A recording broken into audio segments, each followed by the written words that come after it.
The world's greatest para-athlete, supposedly, I will say this, India's greatest Paralympian for sure. Murlikant Petkar, Devendra Jhajharia, 2 gold medals, 1 silver medal. इस बार तो अलग है देवेंद्र भाई, Tokyo तक तो खुद मेडल करके मैं आपसे पूछता था, बट इस बार प्रेसिडेंट, क्या हम लोग बार मैं बोल चुका हूँ 25 मेडल आ रहा है, क्या मैं सही कह रहा हूँ? क्योंकि सबको यही जानना चाहेंगे कि कितना मेडल आ सकता है, कितना अच्छा हो सकता है।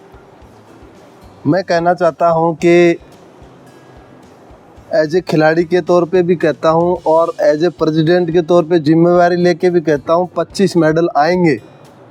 हिंदुस्तान पेरिस में इतिहास रचने जा रहा है, आप देखते रहिए। बहुत अच्छी शानदार परफॉर्मेंस देंगे खिलाड़ी। 84 सदस्य दल है हमारा, एक से बढ़ के एक खिलाड़ी है। हमें उनकी ट्रेनिंग पे भरोसा है। उन्होंने जो ट्रेनिंग की है, उनको जो वो फिजिकली फिट हैं, इसके साथ वो मेंटली भी फिट हैं। और मैं फिर कहता हूँ कि 25 मेडल और टॉप 20 की मेडल टैली में हम आएंगे। चलिए और थोड़ा मांग लेते हैं आपसे। आपने बोल दिया टॉप 20, आपने बोला 25 मेडल, बट गोल्ड मेडल 5-6 आएंगे, 6-7 आएंगे। टोक्यो में 4, रियो में 2, आप और मरियप्पा लंदन में तो थे ही नहीं। तो यहाँ क्या हो सकता है? क्योंकि सत्य साहब ने तो मुझे कह रहे थे कि आना चाहिए। आप बताओ।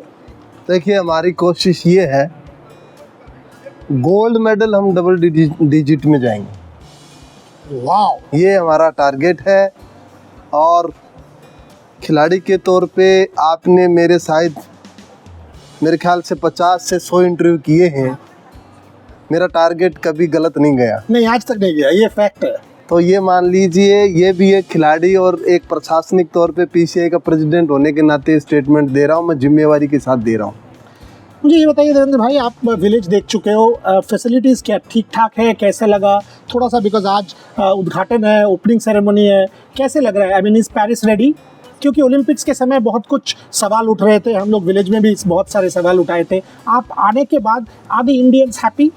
मैं 2 दिन से खेलगांव में ही हूँ यहाँ, और मैंने पूरी विजिट की है। खाना कैसा है?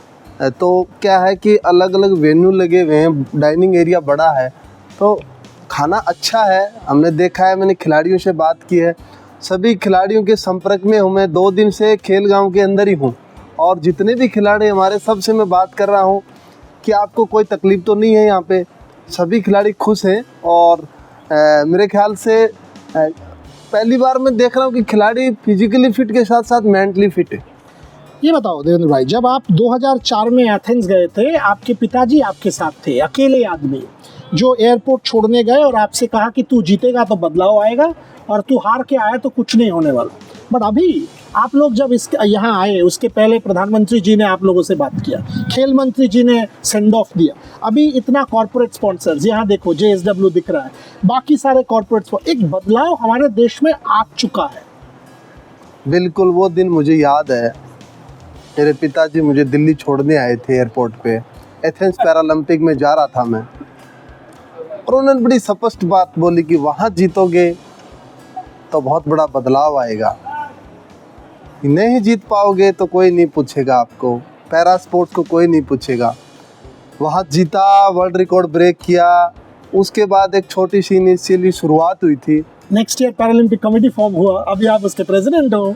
अभी मैं प्रेसिडेंट हूँ, लेकिन कहीं ना कहीं मेरे एक दिल में बात थी, मुझे जो सुविधाएं नहीं मिली, एज ए प्रेसिडेंट होने के नाते मैं मेरे खिलाड़ियों को वो सुविधाएं दूँ, उन खिलाड़ियों को मैं मोटिवेट करूँ।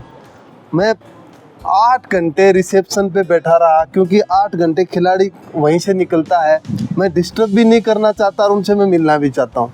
रिसेप्शन पे बैठ करके तभी खिलाड़ी निकलता है, तभी उनसे पूछता हूँ आप सही हो, कोई दिक्कत?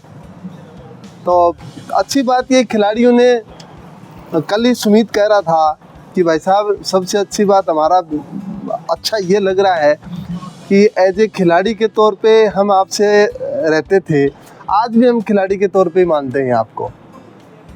भारतीय खाना मिल रहा है? हाँ, मिल रहा है। राजमा की सब्जी है, दाल है, चावल है, और रोटियां भी हैं, मिल रहा है भारतीय खाना, अच्छा है। और ओलंपिक्स के समय हमने सुना था स्पोर्ट्स मिनिस्ट्री ने एयर कंडीशन का इंतज़ाम किया था, अभी ये प्रॉब्लम सब सॉल्व हो गया है? बिल्कुल शोर है, और कोई भी प्रॉब्लम आती है इमरजेंसी में तो हमारी हर टीम तैयार उनके लिए। बाहर भी हमने एमएससी से भी संपर्क में है, इंडियन एमएससी, उन्होंने कहा खाने की कोई प्रॉब्लम नहीं, वहाँ से भी आ जाएगा। लेकिन ऐसी खिलाड़ी ने किसी ने कोई कंप्लेंट नहीं कंप्लेंट किया। लास्ट 2 सवाल। एक गवर्नमेंट का जो रोल है, साई का जो रोल है, टॉप्स का जो रोल है, बड़ा अच्छा रोल है। प्रधानमंत्री जी खुद इन्वॉल्व है। हम लोगों ने वो सारे मीटिंग्स के बारे में देखा है। So this is new Devendra भाई, that the government is hands on. वो पैरा स्पोर्ट को इक्वली सपोर्ट कर रहे हैं। 15 अगस्त भी उन्होंने इसके बारे में जिक्र किया है।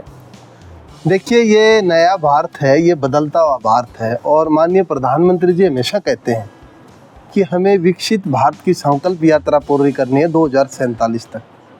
विकसित भारत की जो संकल्प यात्रा है, विकसित जो कंट्री उनके बराबर हम कैसे पहुँचे, तो मेरे ख्याल से विकसित भारत की जो संकल्प यात्रा सबसे पहले कोई वो पूरी करेगा, वो पैरा खिलाड़ी करेंगे, पैरा स्पोर्ट्स करेगा। यदि हम टॉप 20 कंट्रियों में आ जाएंगे तो विकसित भारत की श्रेणी में आ गए हम स्पोर्ट्स में।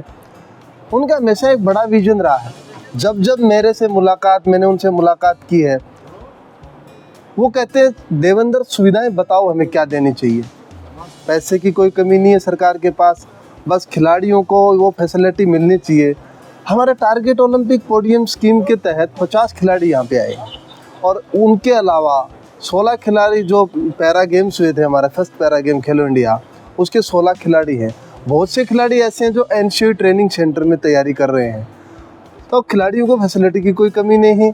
और एक प्रशासनिक तौर पे मैं कह सकता हूँ, पैरालंपिक कमेटी ऑफ इंडिया उनके लिए 24 घंटे काम करती है, करती रहेगी, क्योंकि खिलाड़ी हमारी प्राथमिकता है। 25 medals including 10 Devendra Jhajharia, last day of the Paralympic games. उसके पहले तो और 5 इंटरव्यू करेंगे, but last day of the Paralympic games इनसे पूछेंगे हुआ नहीं हुआ। अगर नहीं हुआ तो देवेंद्र भाई से पूछेंगे क्यों नहीं हुआ, और अगर हो गया तो इनको बोलेंगे हमको कुछ दो, सेलिब्रेट करते हैं एक साथ। Devendra Jhajharia, always a pleasure, love you. Thank you. Absolutely love Devendra Jhajharia, he is fantastic to talk to.